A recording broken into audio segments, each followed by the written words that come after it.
Friends, आज का video बड़ा ही इंटरेस्टिंग वाला। आज मैं आपको बताऊंगा साउंड सिस्टम सेटअप के बारे में। फ्रेंड्स, कराओके प्रोग्राम के लिए किस तरह से आप अपने साउंड सिस्टम को सेटअप कर पाएंगे स्टेज पर, उसकी मैं जानकारी दूंगा। जैसा कि आप यहां पर देख पा रहे हैं, स्टेज के लेफ्ट हैंड साइड में आपको स्पीकर शो हो रहे हैं और राइट हैंड साइड में भी आपको स्पीकर शो हो रहे हैं, जिसमें कौन कौन से स्पीकर लगे हुए हैं, किस तरह से सेटिंग किया, उसकी पूरी जानकारी मैं आपको आज इस वीडियो में देने वाला हूं। छोटा सा वीडियो आप पूरा देख लेंगे तो काफ़ी आसानी से आप अपने कराओके प्रोग्राम में सिंगर को पूरा आउटपुट दे पाएंगे और जो सुनने वाली पब्लिक है उसे भी आवाज़ काफ़ी साफ सुनाई देगी। तो यहाँ पर आपको स्टेज पर किस तरह से स्पीकर लगाना है और कौन से वाटेज के स्पीकर लगाना है, कौन से एम्पलीफायर लगाना है, उसकी पूरी जानकारी मैं आपको इस वीडियो में देने वाला हूँ। तो यहाँ आप देख पा रहे हैं, स्टेज के बैक साइड में मैंने 250 वाट के स्पीकर लगाए हैं जो आहूजा कंपनी के हैं, जो काफ़ी अच्छी आपको शो देते हैं और उसको आप काफ़ी अच्छी तरीके से आप अपने प्रोग्राम में काम ले पाएंगे। और आगे से मैंने आपको मिड और बेस दोनों सुनाई दे इस तरह से LA स्पीकर यहाँ पर सेट किए हैं जो आप देख पा रहे हैं। और यहाँ पर आपको मिक्सर के साथ में अपना पूरा साउंड सिस्टम सेटअप शो हो रहा है। तो LA स्पीकर आपको एंगल में लगाना है ताकि माइक्रोफोन की जो वॉइस प्रॉब्लम होती है वो आपको न आए, इस तरह का आपको ध्यान रखना है। और जो आप अपना साउंड सिस्टम सेटअप करते हैं उसमें आपको ध्यान रखना है, जब आप अपना साउंड सिस्टम सेटअप करें तो उसे बिल्कुल भी आप कोताही से न रखें, यानी नीचे से आपको ध्यान रखना है, अर्थ ना हो, इस चीज़ का आपको ध्यान रखना होगा। और ऊपर जब आप अपने टेबल पर अपने मिक्सर और दूसरे इक्विपमेंट को लगाते हैं तो आपको प्लास्टिक लगाना बहुत ज़रूरी है। प्लास्टिक लगाएंगे तो आपको शॉर्ट सर्किट और अर्थ की संभावना नहीं रहेगी, बाकी आपके हमिंग आने की प्रॉब्लम रहेगी, क्योंकि वो मॉइस्चर पकड़ता है नीचे धरती से, तो वो अगर गीला हुआ तो काफ़ी दिक्कत हो सकती है। तो आपको प्लास्टिक यहाँ पर लगाना है और सारे कनेक्शन आपको केयरफुली करने हैं। तो यहाँ पर आप जो एम्पलीफायर लगाते हैं उसमें भी आपको ध्यान रखना है, जब आप ज़मीन से टच एम्पलीफायर लगाएंगे तो आपको दिक्कत हो सकती है, तो हो सके तो नीचे लकड़ी का पाटा लगा लेंगे तो उससे काफ़ी अच्छा रहेगा और उसमें आपको अर्थ की प्रॉब्लम बिल्कुल भी नहीं आएगी। और जो भी आप यहाँ कनेक्शन देख रहे हैं मिक्सर से अब नीचे आउट दिया हुआ है एम्पलीफायर में, तो उसमें भी आपको ध्यान रखना, जो आप वायर और लीड जो काम में लेते हैं वो एकदम एक्यूरेट काम में लेनी है। हमिंग वाली लीड आपको नहीं हो, बाकी आपके चलते प्रोग्राम में काफ़ी दिक्कत आ सकती है। तो ये आपको छोटी छोटी चीज़ें वो ध्यान रखना है। और जब आप अपने साउंड सिस्टम को सेटअप करते हैं तो आपको जो भी कनेक्शन करते हैं आउट के लिए, तो उसमें आपको स्टेबलाइजर लगाना बहुत ज़रूरी है। यानी वो इससे ये होगा, आपको जनरेटर से सप्लाई मिली हुई है तो आपको वोल्टेज फ्लक्चुएशन प्रॉब्लम नहीं आएगी और वोल्टेज एक्यूरेट एक जैसा चलता रहेगा, तो आपके एम्पलीफायर और स्पीकर को नुकसान नहीं होगा और आप अपने प्रोग्राम को काफ़ी आसानी से कर पाएंगे। आपको जो वोल्टेज सेट करना है वो आपको 230 वोल्ट से ऊपर ही सेट करना है। और उसमें आपको ध्यान रखना है, आपको जैसे इसमें 2 ऑप्शन बोलते हैं, ग्रिड और जनरेटर। तो आपको अगर जनरेटर सप्लाई लिए तो आप जनरेटर सेलेक्ट कर लेंगे। और यहाँ पर आपको देख पा रहे हैं, जैसे 250 वाट के मैंने स्पीकर बताए थे, तो उसमें आपको 250 वाट स्पीकर के लिए आपको 400 वाट का एम्पलीफायर लगाना होगा। और जो आपने LA स्पीकर और दूसरे स्पीकर जो मैंने बताए थे 4 वे, तो उसमें आपको अपने मॉसफेट एम्पलीफायर काम में ले सकते हैं। और आपको स्टेबलाइजर लगाना बहुत ज़रूरी है, इस चीज़ का आपको ध्यान रखना होगा। तो इस तरह से आप अपने साउंड सिस्टम सेटअप को कर लेते हैं। तो ये जैसे मैंने 400 वाट एम्पलीफायर आपको बताया, तो यहाँ पर आप देख पा रहे हैं 400 वाट में मैंने जो पीछे से स्टेज पर 250 वाट के स्पीकर दिया उसके लिए मैंने ये दिए। इसकी आवाज़ आपको जितनी ज़रूरत हो उतनी ही खोलनी है, क्योंकि ज़्यादा अगर खोलेंगे तो आपको विसल आने की संभावना रहेगी। तो इस तरह से आप अपने सेटअप को लगा लेंगे और यहाँ पर आप अपने लैपटॉप को लगा लेंगे और इसकी कनेक्शन आप अपने मिक्सर में कर लेंगे। जैसे मैंने मिक्सर आप ओपन करके बताया है, आपको ये ढकने का भी ध्यान रखना है। मान लो ओस वोस गिर रही है तो आप कुछ सेफ्टी रखेंगे तो आपको काफ़ी अच्छा रहेगा। तो इस तरह आप अपने सारे कनेक्शन इस मिक्सर से कर लेंगे।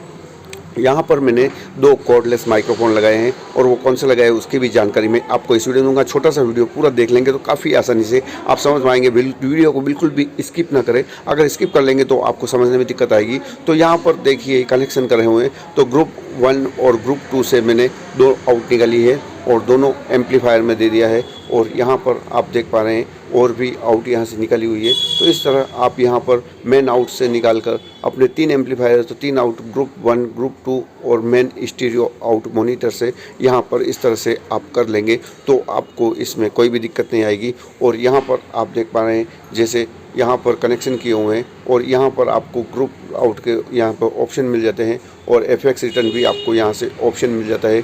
तो इस तरह आप अपने सेटअप को यहाँ पर लगा लेंगे तो आपको बिल्कुल भी प्रोग्राम में दिक्कत नहीं आएगी। आपको ध्यान रखना है, आपको जो आवाज़ सेट करनी है वो 0 पर ही सेट करनी है। जो आप फेडर ऑन करेंगे इनका फर्स्ट, सेकंड और थर्ड, वो आपको 0 पर ही सेट करना है। उसके बाद आप अपने सिंगर की आवाज़ अपने फेडर के अनुसार खोल सकते हैं। और ये एन लैब का यहाँ पर मैंने कॉर्डलेस माइक्रोफोन लगाए हुए हैं 2, जो आप यहाँ पर देख पा रहे हैं। तो कनेक्शन मैंने जो किए हैं वो मिक्सर के फेडर 1 और फेडर 2 में किए हैं, यानी फेडर नंबर 1 और फेडर नंबर 2 में मैंने दोनों अलग अलग लगाए हैं। आप चाहें तो एक ही आउट ले सकते हैं, लेकिन अगर लेडीज़ मेल फीमेल सिंगर 2 हुए तो आपको दोनों के आउट कंट्रोल अलग अलग मिल जाता है। और आपको आवाज़ को बेस ट्रबल कम ज़्यादा करना हो तो आपको अलग अलग ऑप्शन मिल जाता है। तो इस तरह आप अपने एन लैब से 2 आप आउट निकाल लेंगे तो काफ़ी अच्छा रहेगा। आपको 2 फेडर अलग अलग शो हो जाएंगे, जैसे 1 और 2 में दिए हुए हैं। उसके बाद आप यहाँ पर देख पा रहे हैं, अगर ब्लूटूथ से कनेक्ट करना चाहें तो यहाँ पर ब्लूटूथ भी लगाया हुआ है,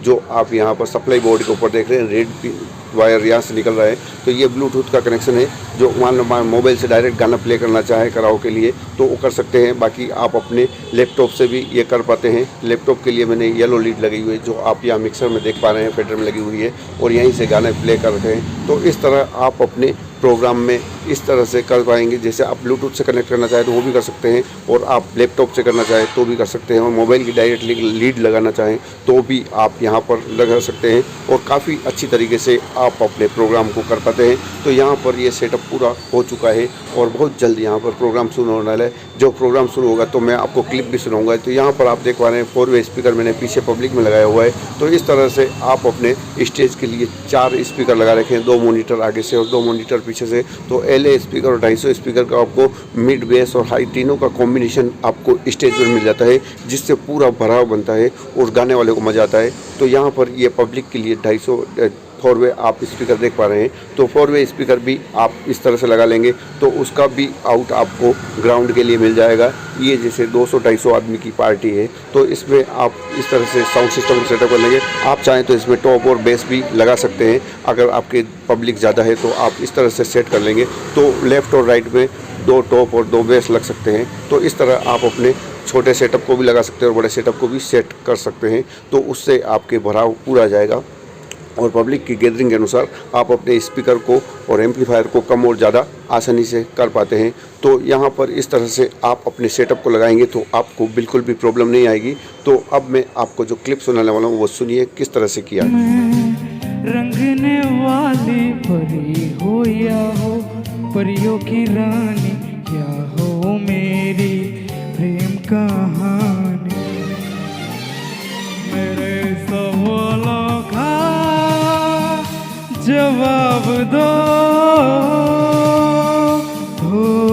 जैसा कि आपने ये क्लिप सुना है तो आपको मैंने बताया था, आपको मिक्सर, एम्पलीफायर और जो लीड काम में ले रहे हैं, वो केबल जो काम में ले रहे हैं वो आपको बिल्कुल एक्यूरेट कंपनी की काम में लेनी है, लोकल काम में नहीं लेंगे। और जो भी आप कनेक्शन करते हैं वो लूज़ कनेक्शन ना हो, टेपिंग का पूरा ध्यान रखें। और आप अपने स्पीकर को इस तरह से सेट करें कि वो उसमें विसल आने की बिल्कुल भी संभावना नहीं है, यानी माइक से जो डायरेक्शन है वो आपको इस तरह से सेट करना है जिसमें आपको विसल की संभावना और हमिंग की संभावना न रहे, और बिल्कुल स्पीकर के सामने माइक ना आ जाए। इस तरह से आप अपने स्पीकर को और एम्पलीफायर को सेट करेंगे, काफ़ी अच्छा रहेगा। जानकारी अच्छी लगी चैनल को जरूर लाइक, शेयर एंड सब्सक्राइब करें। धन्यवाद। ऐसे वीडियो देखना चाहे तो आप हमारे चैनल में देख पाएंगे।